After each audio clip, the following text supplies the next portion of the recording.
So in the houses that we built for the bunnies, we ran those heat lamps in there.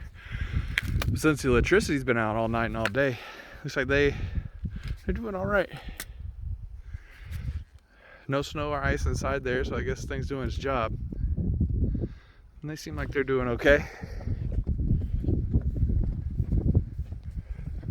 These guys too. They look a little cold, but everybody seems all right.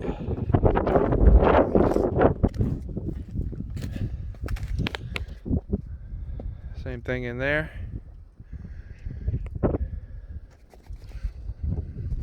Their water's all frozen. It's kind of expected though. And these guys seem like they're doing okay too. All right, we're in good shape.